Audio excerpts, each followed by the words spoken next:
क्या आपको लगता है ये बीजेपी का ओवर कॉन्फिडेंस है जो देश भर में गृह मंत्री अमित शाह, प्रधानमंत्री मोदी या आपके राष्ट्रीय अध्यक्ष जेपी नड्डा 400 सीटों पार की बात कर रहे हैं? पिछली बार हमने कहा 300 पार तो 303, इस बार 400 पार तो 404 तो होगा ही होगा। 404 होगा 4 जून को। लेकिन दो चीजें राजनीति में बहुत महत्वपूर्ण होती है। एक होता है कि लगातार जो लेगवर्क होना है और दूसरा होता है ओवर कॉन्फिडेंस। क्या ये जो अति आत्मविश्वास की बात है?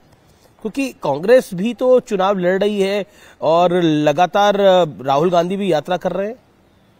देखिए, मैं कांग्रेस पे खैर बहुत बोलना नहीं चाहता था, लेकिन आपने जब शुरू किया तो मैं बता देता हूं कि उत्तराखंड में 5-0 था, हिमाचल में 4-0 था, हरियाणा में 10 की 10 थी, दिल्ली में 7 की 7 थी, राजस्थान में 25 की 25 थी, गुजरात में 26 की 26 थी, मध्य प्रदेश, छत्तीसगढ़, झारखंड, बिहार, सब जगह आप देखिए। और इस बार पिछली बार 11 राज्यों में शून्य था उनका, इस बार 13 राज्य शून्य होने वाले। प्रधानमंत्री मोदी उत्तराखंड आए, उन्होंने बोला मेरे भाई बलूनी को जिता दो। तो क्या आपको लगता है कि, और अजय भट्ट की बात मुझे याद आई, अजय भट्ट ने एक कार्यक्रम में बोला जो मैंने सोशल मीडिया पे उसको काफी वो वायरल हो रहा है कि आप मोदी जी के राइट हैंड है और अमित शाह के लेफ्ट हैंड है। तो ये राइट एंड लेफ्ट का कॉम्बिनेशन क्या है? यानी आप ओपनिंग बैट्समैन है भारतीय जनता पार्टी के? नहीं, देखिए क्या है, हमारे यहाँ तो प्रत्येक कार्यकर्ता और प्रत्येक प्रत्याशी वो मोदी जी का राइट हैंड भी है, अमित भाई का लेफ्ट हैंड भी है। एक और सवाल कि प्रधानमंत्री मोदी आए यहाँ पर और उन्होंने जनरल बिपिन रावत की बात करी, उससे पहले आपने भी जनरल बिपिन रावत की बात करी। क्या आपको लगता है, और कांग्रेस का कहना है कि अनिल बलूनी और प्रधानमंत्री मोदी गड़े मुर्दे उखाड़ने का प्रयास कर रहे हैं, जनरल बिपिन रावत के विषय पर पॉलिटिक्स करने का प्रयास कर रहे हैं, और बीजेपी कह रही है कि शर्म आनी चाहिए कांग्रेस को सैनिकों के बीच में जाके वोट मांगने के लिए?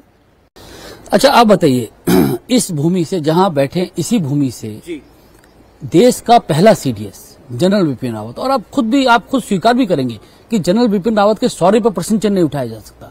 और वाकई उस जनरल बिपिन रावत से आसपास के जो हमारे शत्रु हैं वो थर-थर कांपते थे। और अगर जनरल बिपिन रावत को गली का गुंडा कहा जाएगा तो इस भूमि के लोग पूछेंगे नहीं, ये पूछेंगे नहीं कि हमारे बेटे को तुमने कैसे गद्दार कहते थे, हमारे बेटे को क्यों आप गली का गुंडा कहते थे, क्यों उनको डरपोक बोलते थे, कभी उनके शौर्य पर प्रश्न उठाते थे। तो जब ये सारे सवाल हैं तो इस जमीन के, इस भूमि के लोग क्यों नहीं पूछेंगे? गढ़वाल के बेटा था जनरल बिपिन रावत। आप तो उनके गांव तक पहुंचे, आप तो योगी जी के गांव तक भी पहुंच गए। अच्छा, वो सब आपकी कॉन्स्टिट्यूएंसी में आ रहा है? मेरी लोकसभा का हिस्सा है, और जनरल बिपिन रावत का जो घर है, छोटे से गांव से देश का सीडीएस बनना, वो हमारे लिए तीर्थ भूमि है, वो हमारे लिए किसी भी तीर्थ से कम नहीं है। मैंने जाके वहां मट्टी को सर पे लगाया है और मैंने प्रणाम किया है ऐसी मट्टी को जहां से देश का इतना बड़ा सेनापति निकला हो।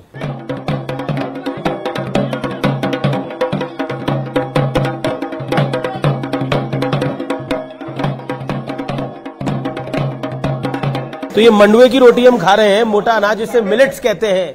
अब मैं अपने दर्शकों के लिए, व्यूअर्स के लिए बता दूं तो अनिल भाई, इसी तरह का खाना आपको पसंद है? और यहाँ तो बर्तन भी सब पत्तल के हैं।